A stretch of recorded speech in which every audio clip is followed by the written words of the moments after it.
Hello, friends. June 28, 1914, a 19-year-old school student kills the Prince of Austria-Hungary. And it was this single event that started the war of 4-year conflict, which saw the deaths of more than 20 million people, a conflict that saw the collapse of several ancient empires. A conflict that spanned several continents and nations. This conflict is now often referred to as World War I. It certainly sounds exciting. World War I broke out over the world as a result of this one particular incident. Would there be no world wars if we had a time machine and could travel back in time to stop this assassination? This isn't how reality works, my friends. There is a lengthy and intricate sequence of causes that motivate a war of this magnitude. Then there is a single instance of this kind that lights a spark. Consider the possibility of a mountain of dynamite nearby.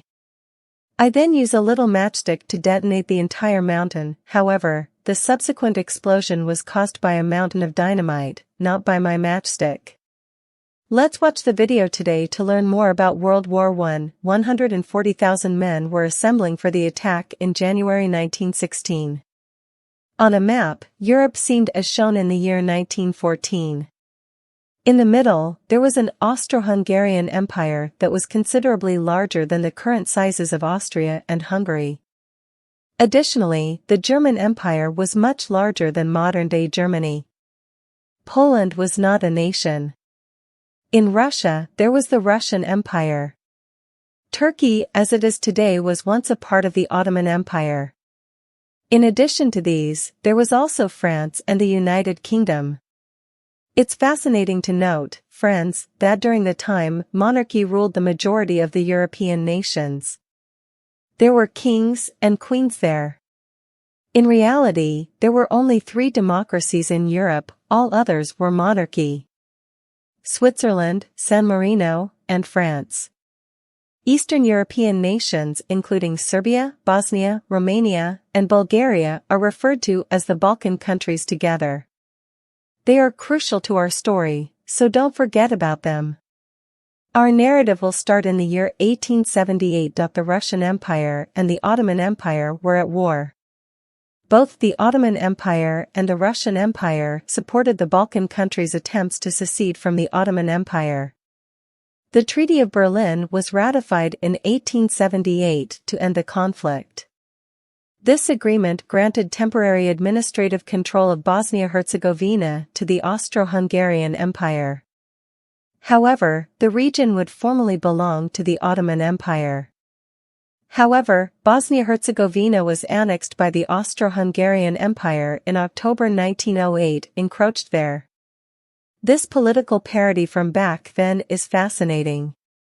With his hands folded, the Ottoman Sultan expresses his sense of helplessness because of the Ottoman Empire's internal issues. Internal revolutions took place.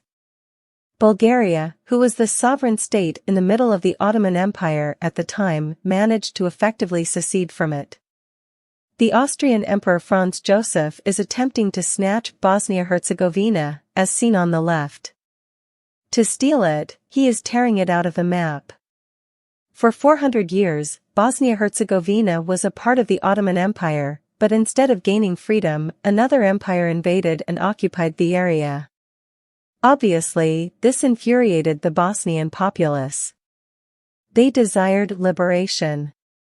People in Serbia, a neighboring nation, were furious to witness this as well.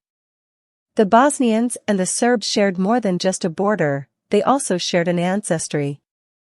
Actually, Slavs are a common ethnicity in all of Eastern Europe. These nations' residents as a whole share this connection. In truth, the people in the dark blue countries at the bottom of the map refer to themselves as South Slavs. A South Slavic nation was even demanded by many citizens of these nations. Serbia protested that the Austro-Hungarian Empire was conquering the South Slavs rather than only Bosnia. The foreign minister of Austria-Hungary had already communicated with the foreign minister of Russia before capturing the nation, requesting that Russia refrain from opposing to it as they were informing them in advance of their capture. And Russia concurred. Russia wanted something in exchange, that's why. On this map, the Black Sea is shown, and the Sea of Marmara is shown in the south.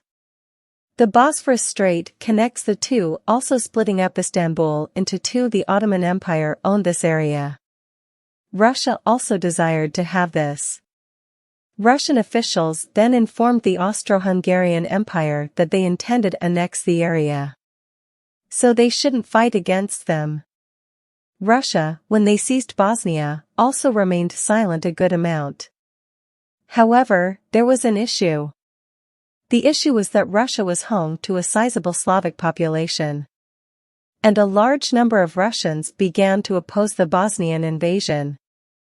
How could they consent to the Slavic people being ruled by the Austro-Hungarian Empire? Russian dominion had already begun to wane. If you guys found this video informative, please watch the second part as well.